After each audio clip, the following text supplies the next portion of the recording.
Thomas, I'll start with you then. What did you think of Mac Jones and the offense that we saw, particularly from Bill O'Brien, because I know that you and Michael Hawley had a lot to talk about before the game yesterday?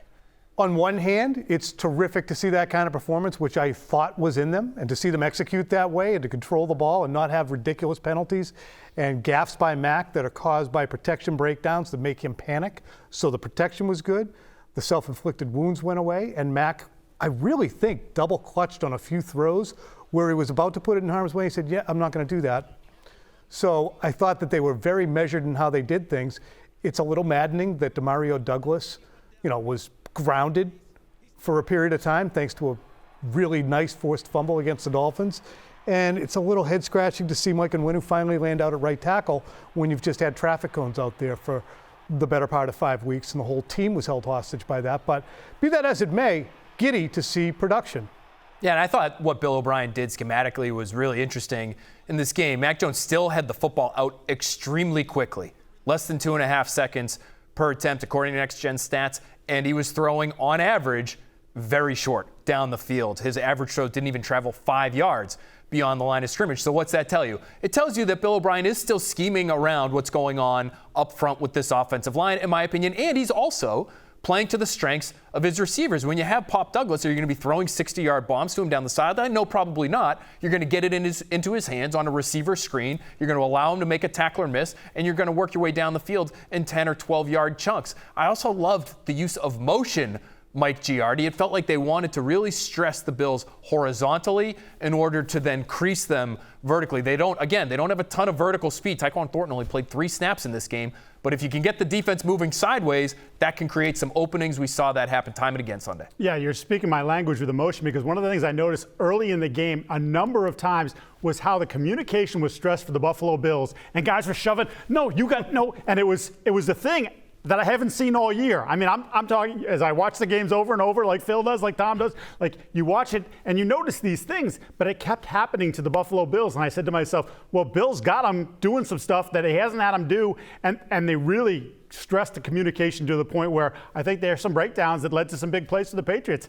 More of that. They need more of that going forward, because to Phil's point, there's still issues up front.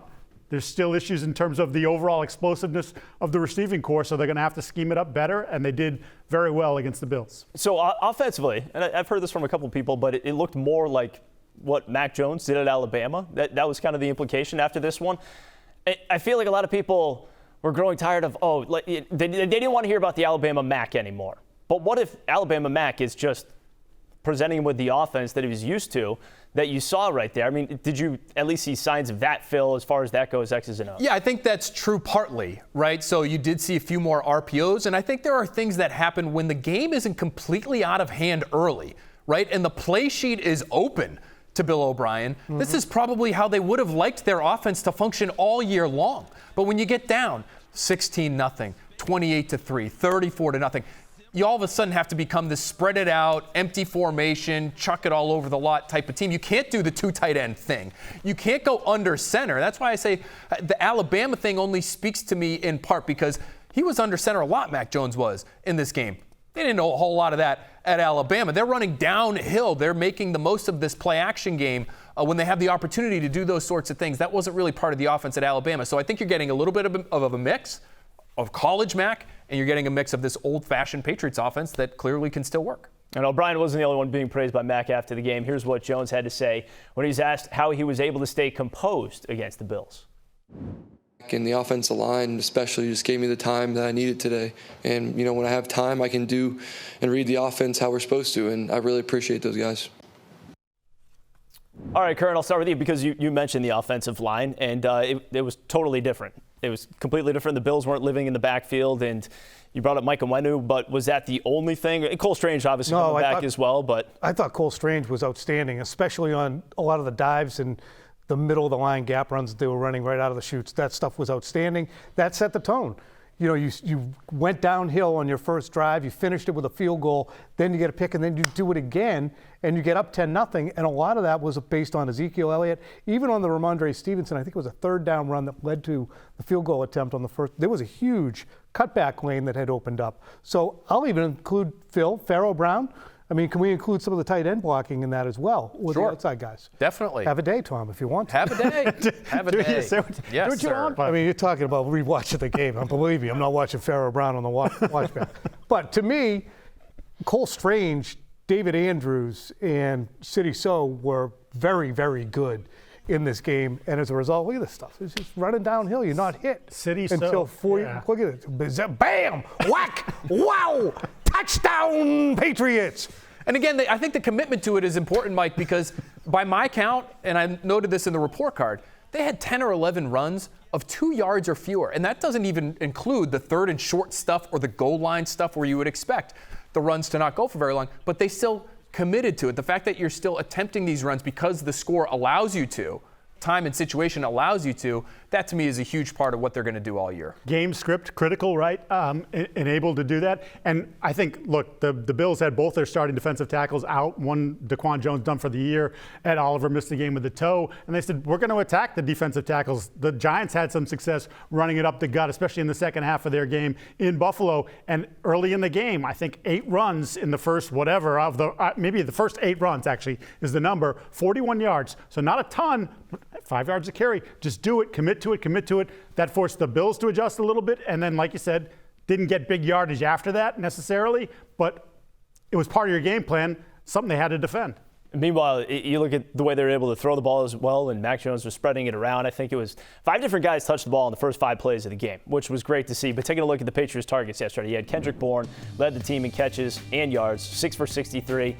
He did have that fumble, but, it's easier when you win the game. Pop Douglas had a huge game, making the most of his 37 snaps. He had 4 catches, 54 yards in that electric punt return that he had in the first half as well. Devontae Parker, much fewer snaps, obviously. 1 target, made the catch. It was on that game-winning drive. But as you can see, I mean, it speaks to they're committing to the speed of this offense, right? If you're going to get the ball out quickly, you got to get into the hands of Kendrick Bourne and Demario Douglas and let them make plays. I think they're committing to getting faster, yes. But they also, it looks like to me, they're committing to what Mac Jones does well, which is throw to the middle of the field. When Mac Jones can operate between the numbers and you can use some of that play action and attack between the numbers, that to me is where he's at his best. That's where the numbers would suggest he's at his best. It's the shots down along the boundary that don't seem to work out all that well for the Patriots, generally speaking. So to me, no coincidence. 1 target for Devontae Parker. His snaps get reduced. You're seeing Jalen Reagor, who's a practice squad receiver out there quite a bit, cutting into his workload. I think the middle of the field, think about the down-the-field throws to Hunter Henry, a couple of them. Mike Gesicki on the touchdown, sure, but 2 down-the-field throws to Pop Douglas. Middle of the field. That's where your quarterback does his best work. That's where you should be hammering your pass attempts. That's how they used to live when the other guy was here, right? It's so wild, too, to watch Demario Douglas running out there and seeing his stature and looking at that and thinking to yourself, well, they've had a player like that ever since I've followed the team. Doesn't matter if it was even before I started covering it. It was David Meggett. And then after that, it was Troy Brown forever. And then after that, it was your Danny Woodheads and your Shane Vereen's and your Kevin Fox. Now everybody's 5'10" or above and glacial. God, look, that they look perfect in a Patriots uniform. Zing, whack, boom. He's a jackrabbit. And it's funny because, we got a lot of grief, I think, in the course of the summertime because we kept pointing it out. But he has the ability to make people miss. And I loved his attitude. You talk to him post-game, and he's like, it's just instincts. But I just don't want the first guy to get me down.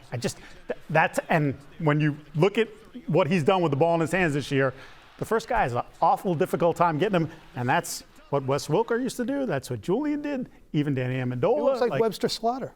And listen, it's not going to be perfect. I don't get that reference. That might be for, a Browns, significant portion 90s. of our That's fan base. So that's as far as I'll go with not that. a Cleveland But it's not always going to be perfect. Rookie receiver, right? There was one play on 3rd down where it looked like he had a little whip route that was called. The Bills were playing zone. He ended up whipping right back into coverage. Yep. And that was the play where Mac Jones did have to double pump Tom. And instead of pumping, he actually let go of the football and hit Ramondre Stevenson in the back. So there will be moments like that. He is a rookie. It won't be perfect. But you got to get your playmakers on the field, get the football in their hands, and let them develop. I'd like to believe that the reason it took until week 7 to see this from Demario Douglas, part of that was because he got concussed against the Saints. It seemed like they were maybe going to involve him more in the game plan that day, and obviously, missing the next one because of the concussion. But what do we think it looks like going forward? Because like what happens when Juju Smith-Schuster is cleared? Does Devontae Parker get more snaps, or do they continue to go in this direction? Demario Douglas makes catches that Juju Smith-Schuster just hasn't in 2023. Contested catches, diving catches, catches that you don't think you should make, and Juju Smith-Schuster has not been making those catches. Finances dictate that Juju Smith-Schuster should be playing and Devontae Parker should be playing, but if production indicates otherwise and Bill wants to be able to see the end of this contract whenever it's coming, he might want to go with the guys who are good.